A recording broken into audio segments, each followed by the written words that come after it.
Welcome to logical Vidya make you study is in smart. आज की video में हम अगला मैसूर युद्ध, गवर्नर जनरल और महत्वपूर्ण संधियों को याद करने की ट्रिक को देखेंगे।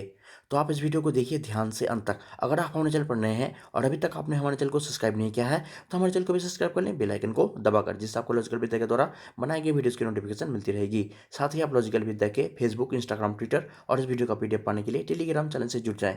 तो चलिए दोस्तों शुरू करते हैं आज का वीडियो। दोस्तों, ट्रिक को जानने से पहले हम मैसूर और अंग्रेजों के बीच संबंध के बारे में जानकारी प्राप्त करते हैं। तो चलिए दोस्तों शुरू करते हैं आज का वीडियो।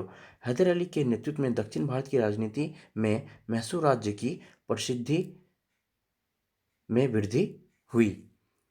1761 ईस्वी में वे मैसूर के वास्तविक शासक बन गए थे। अंग्रेजों, मराठों और हैदराबाद के निजाम के साथ मिलकर मैसूर पर हमला किया। हैदर अली ने कूटनीति का प्रयोग कर मराठों और हैदराबाद के निजाम को अपने तरफ मिला लिया और प्रथम अगला मैसूर युद्ध में अंग्रेजों को बुरी तरह से हराया। दोस्तों, हैदर अली ने मराठों और निजाम के साथ मिलकर मद्रास को घेर लिया, जिससे अंग्रेज बुरी तरह से भयभीत हो गए और उन्होंने 4 अप्रैल 1769 ईस्वी में मद्रास की संधि की। भारत में अंग्रेज राज्य की प्रारंभिक अवस्था में अंग्रेजों को पराजित करने वाला शासक हैदर अली था। तो चलिए दोस्तों आगे हम लोग और जानकारी प्राप्त करते हैं। दोस्तों, पहले युद्ध में संधि नाम मात्र की थी। संधि होने के बावजूद भी अंग्रेजों और हैदर अली के मध्य संबंध अच्छे नहीं थे। उसी के चलते द्वितीय आंग्ल मैसूर युद्ध हुआ और द्वितीय आंग्ल मैसूर युद्ध में मिली पराजय के कारण, मिली मानसिक क्षति के कारण 7 दिसंबर 1782 ईस्वी को हैदर अली की मृत्यु हो गई। हैदर अली का पुत्र और उत्तराधिकारी टीपू सुल्तान हैदर अली के मृत्यु के बाद मैसूर का शासक बना।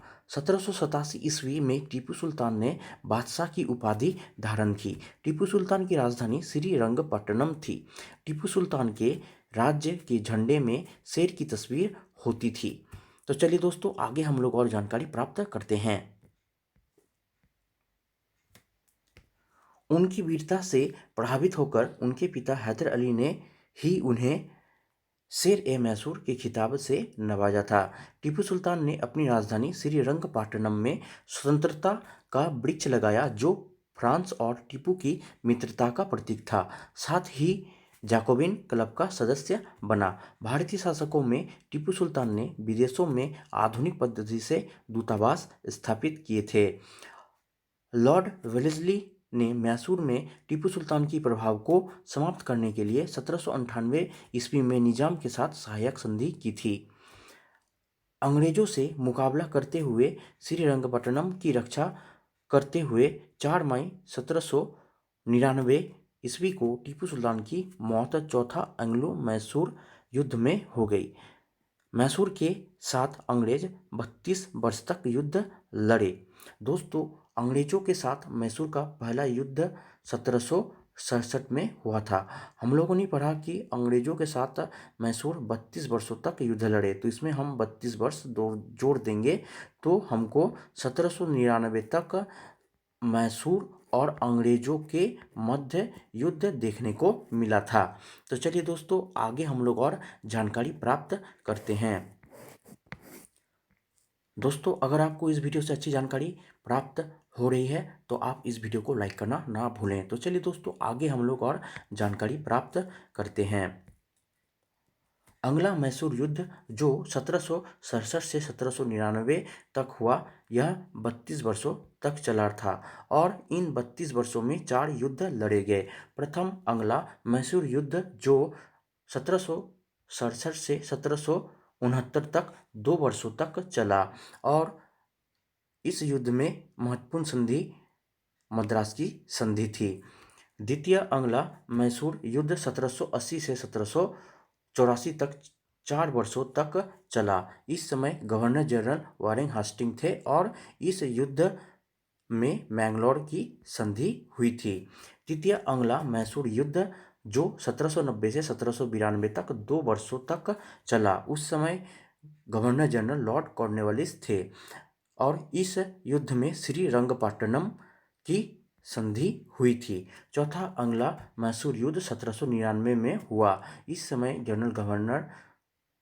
गवर्नर जनरल लॉर्ड कॉर्नवालिस थे और इस युद्ध में टीपू सुल्तान की मृत्यु हुई थी। तो दोस्तों आप यहाँ पे देख सकते हैं कि पहला युद्ध 2 वर्षों के अंतराल में, दूसरा युद्ध 4 वर्षों के अंतराल में और तीसरा युद्ध 2 वर्षों के अंतराल में हुआ।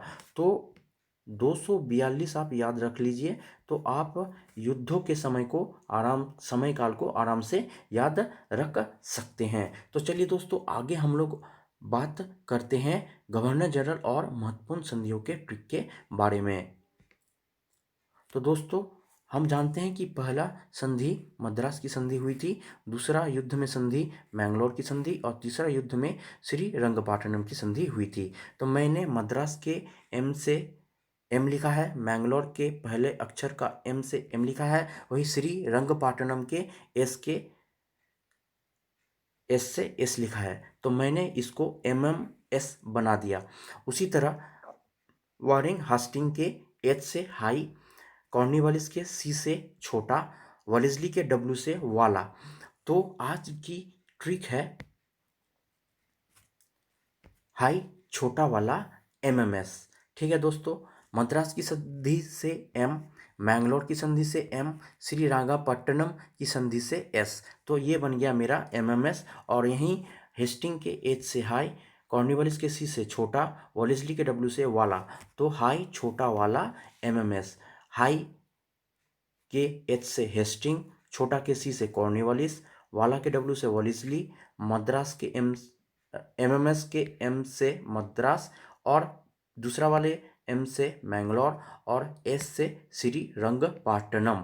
तो इस ट्रिक के माध्यम से आप आराम से गवर्नर जनरल के साथ साथ हुई संधियों को आराम से याद रख सकते हैं। सिर्फ आपको याद रखना है हाई छोटा वाला एमएमएस, Hastings, Cornwallis, Wellesley, Madras, Mangalore और श्रीरंगपट्टनम।